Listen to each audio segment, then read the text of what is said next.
जय श्री कृष्णा दोस्तों, स्वागत है आप सभी का फिर से हमारे YouTube चैनल जिंदगी का ज्ञान में। दोस्तों, क्या आप जानते हो, अष्टावक्र एक महान ऋषि थे जो जन्म से ही शरीर के 8 अंगों से टेढ़े मेढ़े थे। शरीर भले ही विचित्र था, लेकिन उनका ज्ञान गहरा और विलक्षण था। उनके पिता कहोर ऋषि वेदों के विद्वान पंडित थे। वे अपने ससुर उछालक ऋषि के आश्रम में पत्नी सुजाता के साथ रहते थे और रोज रात भर वेदों का पाठ करते थे। जब सुजाता गर्भवती हुई तो उनका बच्चा गर्भ में ही वेदों को सुनने लगा। एक रात उसने गर्भ से ही कहा, दिया पिताजी, आप वेद तो पढ़ते हैं लेकिन सही उच्चारण नहीं करते। आपकी कृपा से मैंने गर्भ में ही वेदों का पूरा ज्ञान पा लिया है, लेकिन केवल शब्द दोहराने से ज्ञान नहीं मिलता। ज्ञान और सत्य तो आत्मा में होते हैं, ना कि शब्दों में। यह सुनकर पिता कहोर और उनके साथ बैठे ऋषि चौंक गए।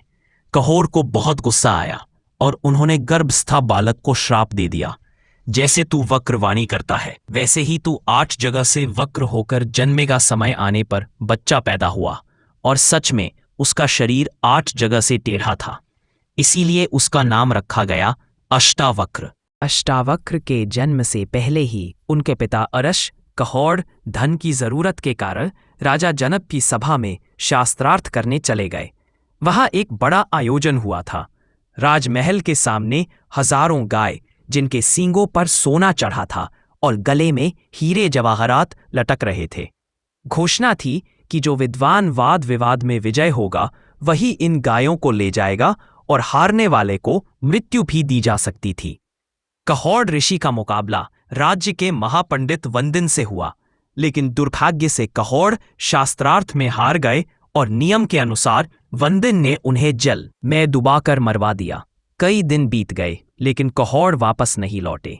यह देखकर उदालक ऋषि अष्टावक्र के नाना ने खोज करवाई और पता चला कि कहोर की मृत्यु वंदिन के हाथों हो चुकी है। यह दुखद सत्य अष्टावक्र से छुपा लिया गया। वह अपने नाना को ही अपना पिता समझता रहा।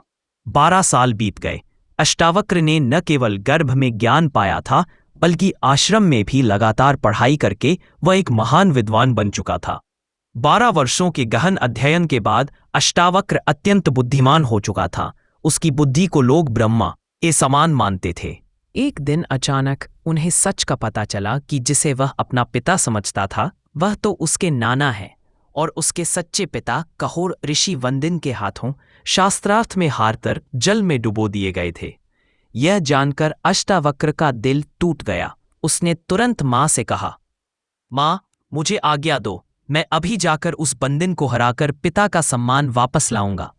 मां ने बहुत समझाया, तू अभी बच्चा है बेटा, वहां तुझे हार या अपमान का सामना करना पड़ सकता है। लेकिन अष्टावक्र डिगा नहीं। उसने कहा, शरीर चाहे जैसा हो पर ज्ञान की शक्ति में कोई बाधा नहीं है। अंततः वह अपने मामा श्वेतकेतु को साथ लेकर राजा जनक की नगरी की ओर चल पड़ा, जहां उस समय महायज्ञ का आयोजन चल रहा था। द्वारपाल ने रोक दिया, बालकों को अंदर जाने की अनुमति नहीं है। उसने सख्ती से कहा, केवल विद्ध और चतुर ब्राह्मण ही अंदर जा सकते हैं। तब अष्टावक्र ने बड़ी गंभीरता से कहा, क्या सिर के सफेद बाल ही वृद्ध होने का प्रमाण है? जो ज्ञान में पूर्ण हो वही वास्तव में महापुरुष होता है, चाहे वह बालक ही क्यों ना हो।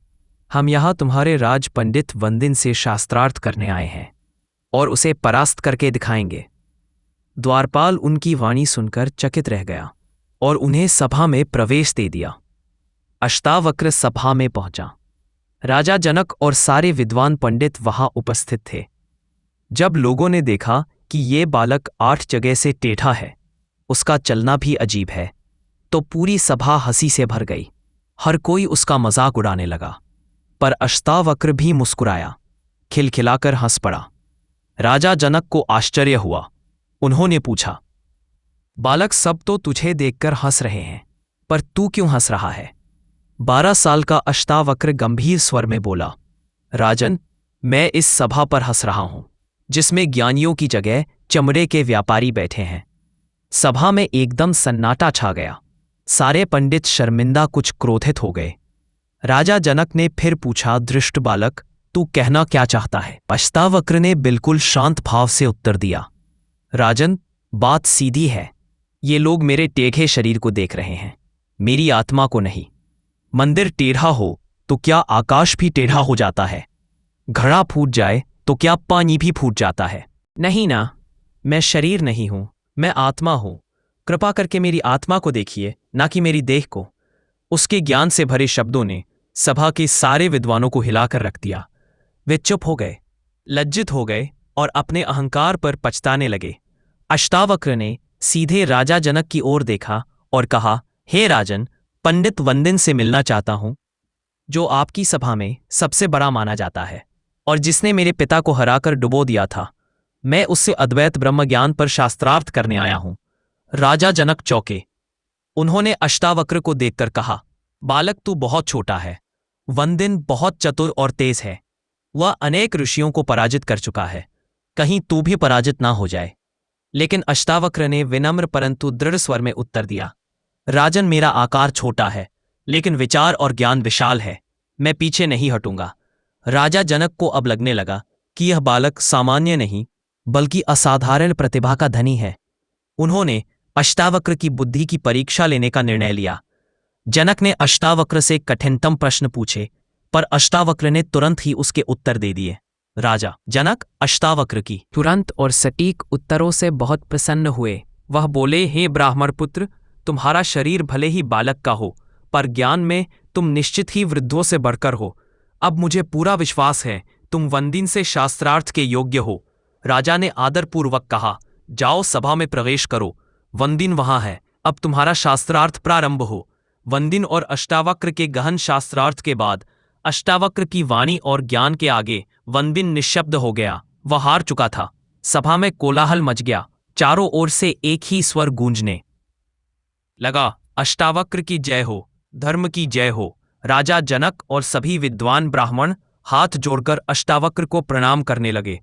सबको लग रहा था सच्चे ज्ञान की जीत हुई है, अहंकार की हार। वंदिन की हार के बाद अष्टावक्र ने सभा में कहा था, इसने जैसे मेरे पिता और अन्य ब्राह्मणों को जल में डुबोया, वैसे ही इसे भी डुबो दिया जाए। सभा चुप थी, पर राजा जनक भी मौन थे। अष्टावक्र को यह चुप्पी अपमान जैसी लगी। वह बोला, राजन, आप आज्ञा क्यों नहीं देते? चुप रहना क्या अन्याय को मौन समर्थन नहीं है? राजा जनक ने विनम्र स्वर में उत्तर दिया, हे ब्राह्मण पुत्र, आप तो साक्षात ब्रह्मा के समान हैं। आपके तेज, आपकी मेधा अग्नि और सूर्य से भी प्रखर है। आपने जो आज्ञा दी है, मैं उसका समर्थन करता हूं। अब सबकी नजर वंदिन पर थी। वंद शांत स्वर में बोला, मैं यह दंड स्वीकार करता हूं, क्योंकि इससे मुझे मेरे पिता देवता वरुण के दर्शन होंगे। यह मेरे लिए वरदान होगा। फिर वह अष्टावक्र की ओर मुड़ा और बोला, हे ऋषि अष्टावक्र, आप ज्ञान के सूर्य हैं और आपके तेज से अज्ञान का अंधकार दूर हो चुका है। मैं जाते जाते आपको एक वरदान देता हूं कि अभी इसी क्षण आप अपने पिता ऋषि कहोड़ को फिर से जीवित अवस्था में देखेंगे और उनके साथ अन्य सभी ब्राह्मण भी जल से बाहर आ जाएंगे। और उसी क्षण सबके सामने जल से एक अद्भुत दृश्य प्रकट हुआ। ऋषि कहोड़ और अन्य ब्राह्मण जल से साक्षात बाहर निकल आए। सभी ब्राह्मणों ने राजा जनक और अष्टावक्र को प्रणाम किया। राजा जनक ने उन्हें बहुमूल्य बाई, वस्त्र, आभूषण और सम्मान देकर विदा किया। अष्टावक्र की तेजस्वी वाणी, गहराई से भरे उत्तर और पिता के पुनर्जीवन ने राजा जनक को अंदर तक झक छोड़ दिया। अब वह केवल एक सम्राट नहीं थे, बल्कि एक जिज्ञासु शिष्य बन चुके थे। अगली सुबह जब राजा जनक महल से बाहर निकले तो उन्होंने मार्ग में अष्टावक्र को देखा। घोड़े से उतरकर राजा जनक ने साष्टांग प्रणाम किया और कहा, महामुनि, कृपया मुझे वह ज्ञान दीजिए जो मृत्यु से परे है, जो आत्मा को जानने वाला है, जो जन्म और मरण के बंधनों से मुक्ति दिलाता है। राजमहल को विशेष रूप से सजाया गया। अष्टावक्र के लिए उच्च सिंहासन लगाया गया। 12 वर्ष का वह बालक अब गुरु की आसंधी पर बैठा था। जनक ने हाथ जोड़कर कहा, हे ऋषिवर, आत्मा क्या है? यह बंधन क्या है? मुक्ति क्या है? तब अष्टावक्र ने कहा, राजन, जब तक तुम स्वयं को शरीर मानते हो, तुम संसार में बंधे हो। लेकिन जब तुम जान लेते हो कि मैं केवल साक्षी हूं, ना कर्ता ना भोक्ता, तभी मुक्ति का द्वार खुलता है। आत्मा शुद्ध, शांत, अचल, अजर और अमर है। वह कहीं जाती नहीं, आती नहीं, वह बस है। यह संवाद केवल एक दिन नहीं चला। राजा जनक प्रश्न करते गए और अष्टावक्र उत्तरों में ज्ञान की गंगा बहाते गए। इन गढ़ प्रश्नों और उत्तरों से एक महान ग्रंथ की रचना हुई, जिसे आज हम अष्टावक्र गीता या अष्टावक्र संहिता के नाम से जानते हैं। तो दोस्तों, कैसी लगी आपको ये अष्टावक्र की अमर कथा? अगर आपको ये कथा अच्छी लगी हो तो वीडियो को लाइक करें, शेयर करें और चैनल को सब्सक्राइब करना ना भूलें। धन्यवाद।